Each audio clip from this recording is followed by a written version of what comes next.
গুচ্ছের মধ্যে অন্যতম সেরা একটা বিশ্ববিদ্যালয় যশোর বিজ্ঞান ও প্রযুক্তি বিশ্ববিদ্যালয়। তো আপনি যদি গুচ্ছ ভর্তি পরীক্ষা দেওয়ার পর যশোর বিজ্ঞান ও প্রযুক্তি বিশ্ববিদ্যালয়ে ভর্তি হতে চান, তাহলে অবশ্যই আপনাকে জানতে হবে যশোর বিজ্ঞান ও প্রযুক্তি বিশ্ববিদ্যালয়ে ভর্তি হইতে গেলে কি কি শর্ত আপনাকে মানতে হবে। তো আজকের এই ভিডিওতে আমরা মেনলি যশোর বিজ্ঞান ও প্রযুক্তি বিশ্ববিদ্যালয়ের সায়েন্স, আর্টস, কমার্স সকল শিক্ষার্থীর জন্য কি কি কন্ডিশন আছে সকল কন্ডিশন নিয়ে জানাই দেব। এবং যেহেতু গুচ্ছের ভিতরে অন্যতম সেরা একটা বিশ্ববিদ্যালয় যশোর বিজ্ঞান ও প্রযুক্তি বিশ্ববিদ্যালয়, এর জন্য আপনারা যারা যশোর বিজ্ঞান ও প্রযুক্তি বিশ্ববিদ্যালয়ে গুচ্ছ ভর্তি পরীক্ষা দেওয়ার পরে এখানে চান্স পেতে চান, তারা অবশ্যই ভিডিওটা প্রথম থেকে শেষ পর্যন্ত দেখবেন। তাহলে সর্বপ্রথম মেনলি এই যশোর বিজ্ঞান ও প্রযুক্তি বিশ্ববিদ্যালয় পরিচিতি সম্পর্কে একটু জেনে নেই। যশোর বিজ্ঞান ও প্রযুক্তি বিশ্ববিদ্যালয়টা কোথায় অবস্থিত এটা তো অলরেডি জানি, এটা হলো যশোরে অবস্থিত। এবং এটা কত সালে স্থাপিত হয়? এটা কিন্তু 2007 সালে স্থাপিত হয়। এবং এটার কত একর জায়গা জুড়ে এটা অবস্থিত? যশোর বিজ্ঞান ও প্রযুক্তি বিশ্ববিদ্যালয় 45 একর জায়গা জুড়ে অবস্থিত, যদিও মেন ক্যাম্পাস 35 একর জায়গা জুড়ে অবস্থিত। এবং এখানে আবাসিক হলের ব্যবস্থা আছে, অর্থাৎ আপনি এই ইউনিভার্সিটিতে যদি চান্স পান, চান্স পাওয়ার পর আপনি হলে থেকে পড়াশোনা করার সুযোগ সুবিধা পাবেন। এখানে মেনলি টোটাল 4টি হল আছে, ছেলেদের জন্য 2টি হল এবং মেয়েদের জন্য 2টি হল আছে। এবং এখানে কিন্তু আপনাদের যশোর বিজ্ঞান ও প্রযুক্তি বিশ্ববিদ্যালয়ের চিত্রের মাধ্যমে আপনাদের তুলে ধরার চেষ্টা করছি। এখানে মিললে হলো যশোর বিজ্ঞান ও প্রযুক্তি বিশ্ববিদ্যালয়ের মেইন গেট। আপনি চান্স পাওয়ার পর যেই বাসে চলাচল করবেন সেই বাসের চিত্রটা দেওয়া হয়েছে। ইউনিভার্সিটির সম্পর্কে একটু বেসিক ধারণা কিন্তু এই চিত্রের মাধ্যমে আশা করি আপনি জানতে পারছেন। যেহেতু ভালো একটা ইউনিভার্সিটি, আশা করি ভালো একটা ইউনিভার্সিটি যদি পড়তে চান তাহলে অবশ্যই আপনার উচিত হলো যশোর বিজ্ঞান ও প্রযুক্তি বিশ্ববিদ্যালয়ে টার্গেট করা। এর প্রশ্ন হলো যশোর বিজ্ঞান ও প্রযুক্তি বিশ্ববিদ্যালয়ে টোটাল এখানে আবেদনের যোগ্যতাটা কি একটু বলি। আবেদন যোগ্যতা হলো এসএসসি আর এইচএসসির যে সাল সেটা হলো জিপিএ, মেনলি জিএসটির যে সাল আছে সেই সাল যদি রিকমেন্ড আপনার ফিল আপ হয় আপনি এখানে আবেদন করতে পারবেন। এবং এখানে ভর্তি হওয়ার জন্য অবশ্যই আপনাকে গুচ্ছ ভর্তি পরীক্ষা দিতে হবে, অর্থাৎ গুচ্ছ ভর্তি পরীক্ষা দিয়ে পাশ করার পরে কিন্তু আপনাকে যশোর বিজ্ঞান ও প্রযুক্তি বিশ্ববিদ্যালয়ে ভর্তি হওয়ার সুযোগ দিবে। এবং এখানে কিন্তু সেকেন্ড টাইমের সুযোগ সুবিধা আছে, অর্থাৎ আপনি সেকেন্ড টাইমার হলেও আপনি এখানে ভর্তি হতে পারতেছেন। এখানে কি কি কোর্স আপনাকে অফার করতেছে? এখানে মেনলি ইঞ্জিনিয়ারিং সাবজেক্ট আছে, আপনি যদি ইঞ্জিনিয়ারিং সাবজেক্ট নিয়ে পড়তে চান আপনি পড়তে পারবেন। জীববিজ্ঞান রিলেটেড সাবজেক্ট আছে, ফলিত বিজ্ঞান ও প্রযুক্তি অনুষদ আছে, বিজ্ঞান বা পিওর সাবজেক্ট এখানে আছে, পাশাপাশি স্বাস্থ্য বিজ্ঞান অনুষদ এখানে আছে।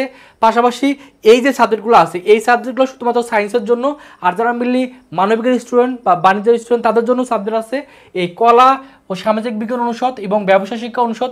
এই দুইটা অনুষদে কিন্তু সায়েন্স, আর্টস, কমার্স সকলে আপনারা ভর্তি হইতে পারবেন। এবং টোটাল এখানে প্রায় 940টার মতো সিট আছে।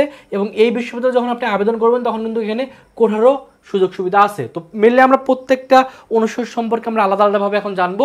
প্রথমে মিলে হলে ইঞ্জিনিয়ারিং সাবজেক্টগুলো নিয়ে সম্পর্কে জানবো। তো ইঞ্জিনিয়ারিং সাবজেক্ট টোটাল আছে এখানে প্রায় 230টির মতো। তার ভিতরে আছে হলো সিএসসি। তো সিএসসি নিয়ে অনেকের পড়ার ইচ্ছা আছে। সিএসসিতে সিট সংখ্যা আছে 45টি। আছে Tripoli, chemical engineering, biomedical engineering, textile engineering, industrial and production engineering, petroleum and mining engineering. এই সাবজেক্টগুলো মেনলি ইঞ্জিনিয়ারিং সাবজেক্ট। এবং ইঞ্জিনিয়ারিং সাবজেক্ট কিন্তু অনেক ডিমান্ডেবল সাবজেক্টগুলো কিন্তু এখানে আছে। তো এই সাবজেক্টগুলোতে যদি আপনি পড়তে চান তাহলে সেক্ষেত্রে শর্ত হলো আপনার এসএসসিতে 4 পয়েন্ট থাকতে হবে, এইচএসসিতে 4 পয়েন্ট থাকতে হবে এবং এসএসসি আর এইচএসসি জিপিএ যোগ করে 8.25 হলে আপনি কিন্তু এখানে এই সাবজেক্টগুলোর জন্য কিন্তু এখানে আবেদন করতে পারতেছেন। আর অবশ্যই এইচএসসিতে আপনার গণিত এবং পদার্থ অবশ্যই এই সাবজেক্টটা থাকতে হবে। আর আপনি যদি মেনলি এই বায়োমেডিক্যাল ইঞ্জিনিয়ারিং সাবজেক্ট নিয়ে পড়তে চান তাহলে সেই ক্ষেত্রে এইচএসসিতে গণিত, পদার্থ এবং জীববিজ্ঞান সাবজেক্টটা থাকতে হবে। আর এখানে মিললে আলাদাভাবে জিএসটিরও শর্ত আছে। এই সাবজেক্টগুলো পড়ার জন্য জিএসটিতে অবশ্যই আপনাকে গণিত উত্তর করতে হবে এবং গণিত এবং পদার্থে অবশ্যই আপনাকে 8.75 ন্যূনতম মার্ক কিন্তু আপনাকে অবশ্যই পেতে হবে। তারপর মিলে হলো ফলিত বিজ্ঞান এবং প্রযুক্তি অনুষদ সম্পর্কে জানবো। এখানে টোটাল আসন আছে 145টি। তো এখানে কী কী সাবজেক্ট আছে? Environmental science, food engineering, nutrition and food technology, আর স্যার ক্লাইমেট অ্যান্ড ডিজাস্টার্স। এই সাবজেক্টগুলো কিন্তু আছে।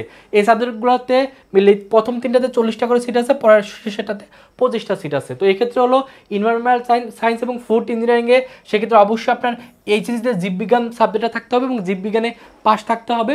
আর জিএসটিতে অবশ্যই আপনাকে জীববিজ্ঞানে অবশ্যই আপনাকে উত্তর করতে হবে এবং জিএসটিতে ন্যূনতম আপনাকে 10 জীববিজ্ঞানে পেতেই হবে।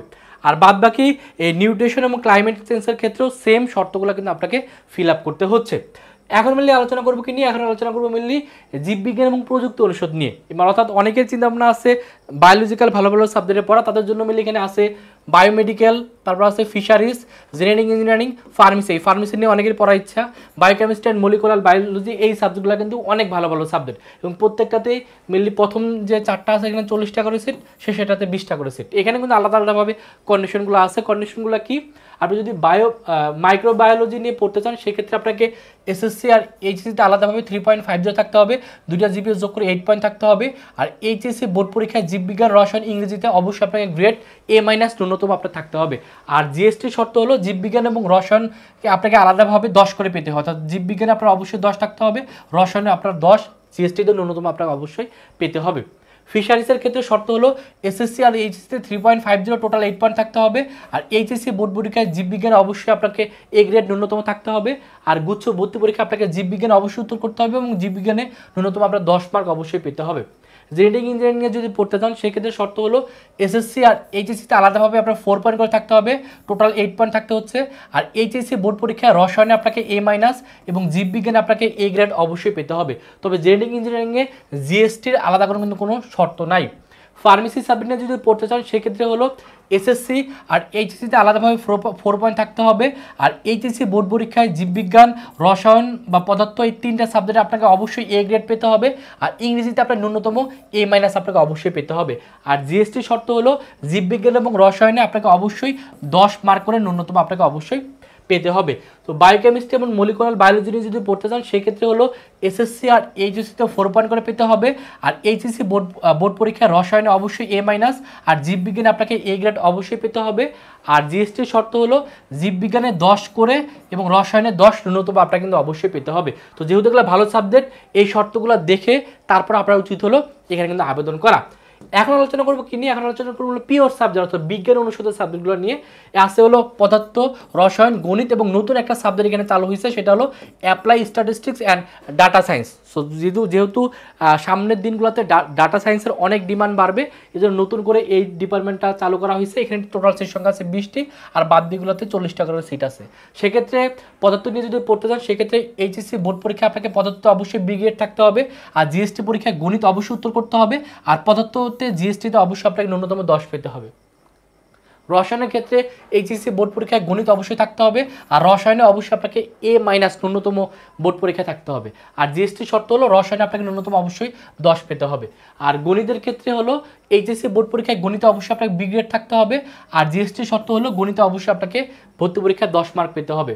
আর ডাটা সায়েন্স নিয়ে যদি পড়তে চান অবশ্যই এইচএসসিতে গণিতে আপনার বি গ্রেড থাকতে হবে। আর জিএসটি পরীক্ষায় গণিত, ইংরেজি, বাংলা যে কোনো একটাতে আপনাকে অবশ্যই 10 মার্ক কিন্তু থাকতে হবে। এখন মিলে আলোচনা করব স্বাস্থ্য বিভাগ ও ফিজিওথেরাপি অনুষদ। তো এই সাবজেক্টগুলো কিন্তু এখানে রেয়ার, মানে এই সাবজেক্টগুলো সাধারণত অন্য কোনো বিশ্ববিদ্যালয়ে সাধারণত নাই।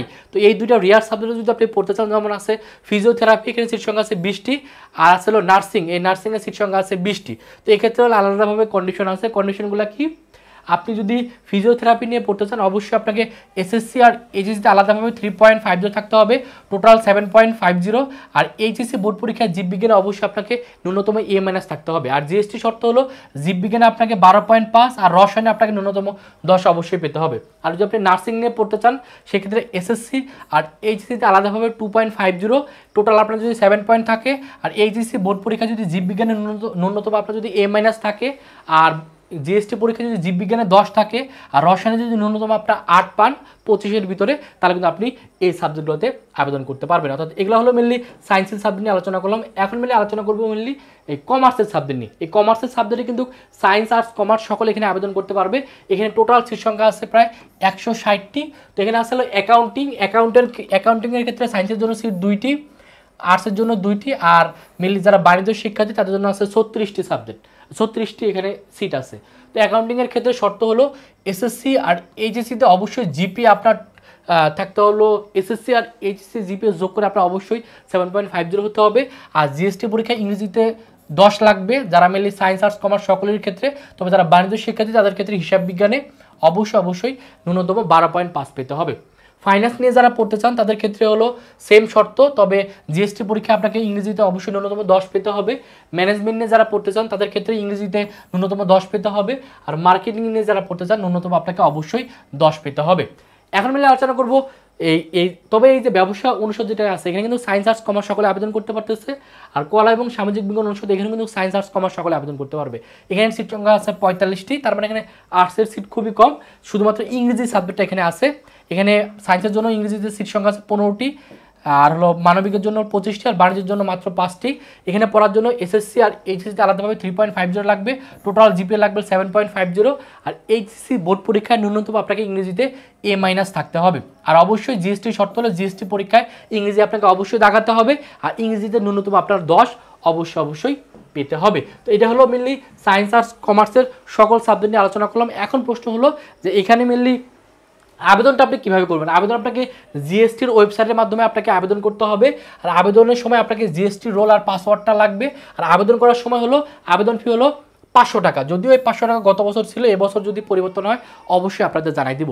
আর কাদের এখানে অ্যাপ্লাই করা উচিত, এখানে হলো যেহেতু এটা টপ ইউনিভার্সিটি, তো যাদের মার্ক ভালো তারা অবশ্যই আবেদন করবেন, যাদের মার্ক তুলনামূলক একটু কম তারাও এখানে যেই শর্তগুলো আছে সেই শর্তগুলো যদি আপনার ফিল আপ হয় অবশ্যই আপনি আবেদন করতে পারবেন। কারণ অনেকের দেখা যায় অনেক ভালো মার্ক থাকবে বাট এই শর্তগুলা ফিল আপ না হওয়ার কারণে আবেদন করতে পারবেন। এজন্য আপনার যদি শর্ত ফিল আপ হয়, আপনার তুলনামূলক একটু কম মার্ক থাকলেও এখানে আবেদন করবেন, কারণ শর্তের কারণেই ম্যাক্সিমাম শিক্ষার্থী এখানে আবেদন করতে পারবেন। এর জন্য উচিত হলো যাদের শর্তগুলো ফিল আপ হচ্ছে তাদের অবশ্যই উচিত হলো এখানে আবেদন করা, কারণ আবেদন করলে এখানে চান্স পাওয়ার সম্ভাবনা অনেক বেশি থাকবে, কম মার্কে অনেকের চান্স হয়, আর ভালো মার্ক যারা আছে তারা তো অবশ্যই এখানে আবেদন করবেন। আর যেহেতু গুচ্ছের ভিতরে বিজ্ঞান ও প্রযুক্তি বিশ্ববিদ্যালয়ের ভিতরে এটা অন্যতম সেরা একটা বিশ্ববিদ্যালয়, তো ভালো একটা ইউনিভার্সিটিতে পড়তে চাইলে অবশ্যই আপনাদের উচিত হলো এই যশোর বিজ্ঞান ও প্রযুক্তি বিশ্ববিদ্যালয়ে আবেদন করা। এখন প্রশ্ন হলো যশোর বিজ্ঞান ও প্রযুক্তি বিশ্ববিদ্যালয়ে আবেদনের পাশাপাশি অনেকেই ভালো রেজাল্ট এখনো করতে পারেননি, তাদের জন্য এখন উচিত হলো সেকেন্ড টাইম প্রস্তুতি শুরু করে দেওয়া। আমরা মেনলি সেকেন্ড টাইম ব্যাচ কিন্তু চালু করতেছি এই মাসের 20 তারিখ থেকে। তো যাদের মানে রেজাল্ট ভালো আসে তাদের উচিত হলো অবশ্যই সেকেন্ড টাইম ভালো করে প্রস্তুতি শুরু করা, বা যারা ভালো সাবজেক্টে চান্স পাবেন না তাদের উচিত হলো এখন থেকে সেকেন্ড টাইম প্রস্তুতি শুরু করা। তো সেকেন্ড টাইম কোর্স আমাদের যেহেতু 20 তারিখ থেকে শুরু হচ্ছে, এটা কোর্স ফি হলো যদিও 2000 টাকা, তবে এখন আমরা ডিসকাউন্টে ভর্তি নিচ্ছি মাত্র 1500 টাকায়। এই 1500 টাকায় ভর্তি হলে আপনি প্রায় 1 বছর আমাদের এখানে অনলাইনে ক্লাস করে আপনি কিন্তু ভালো একটা প্রস্তুতি নিতে পারবেন। কারণ আমাদের এই কোর্সগুলো থেকে কিন্তু এবছর গুচ্ছে ফার্স্ট যে হয়েছে সে কিন্তু আমাদের এই অনলাইনে কোর্স করেই এবছরে গুচ্ছে কিন্তু প্রথম হয়ে গেছে। তো আপনি যদি ভালো রেজাল্ট করতে চান অবশ্যই আপনার উচিত হলো এখানে ভর্তি হওয়া। মাত্র 1500 টাকা দিয়ে আপনি ভর্তি হতে পারতেছেন, আপনাকে এক্সট্রা আর কোনো ধরনের টাকা কখনো দিতে হবে না। তো যারা ভর্তি হতে চান এই নাম্বারেই 1500 টাকা বিকাশে পাঠিয়ে এই নাম্বারে কল দিবেন, অথবা এই নাম্বারে হোয়াটসঅ্যাপে নক করলে ভর্তি করে নেওয়া হবে। আমাদের 7 কলেজে টার্গেট ব্যাচের কোর্স আছে, এটা কোর্স ফি 1000 টাকা, ভর্তি হওয়ার জন্য এই নাম্বারে 1000 টাকা বিকাশে পাঠিয়ে এই নাম্বারে কল দিলে আপনাকে ভর্তি করে নেওয়া হবে। যেহেতু 7 কলেজের নতুন করে আবেদন শুরু হবে, তো যারা 7 কলেজ টার্গেট আছে তারা অবশ্যই আমাদের এই কোর্সে ভর্তি হয়ে যান। এই কোর্সে ভর্তি হলে আপনি অনলাইনে ঘরে বসে ক্লাস করে ভালো প্রস্তুতি নিতে পারবেন। আমাদের এক্সাম ব্যাচ আছে, এক্সাম ব্যাচের কোর্স ফি 500 টাকা, ভর্তি হওয়ার জন্য এই নাম্বারে 500 টাকা বিকাশে পাঠিয়ে এই নাম্বারে কল দিলে ভর্তি করে নেওয়া হবে। তো এই হলো যশোর বিজ্ঞান ও প্রযুক্তি বিশ্ববিদ্যালয়ে ভর্তি সংক্রান্ত সকল তথ্য আপনাদের জানাই দিলাম। তারপরে যদি আপনাদের আরও কোনো তথ্য জানার থাকে অবশ্যই ভিডিওর কমেন্ট সেকশনে প্রশ্ন করে ফেলবেন, এবং আর কোন কোন বিশ্ববিদ্যালয় সম্পর্কে জানতে চান সেটাও কমেন্টে জানাই দেবেন। আপনাদের কমেন্টের উপরে ভিত্তি করে পরবর্তীতে নতুন আরেকটা বিশ্ববিদ্যালয়ের তথ্য নিয়ে আপনাদের সামনে চলে আসবো। সেই পর্যন্ত সকলে ভালো থাকবেন, সুস্থ থাকবেন, আল্লাহ হাফিজ।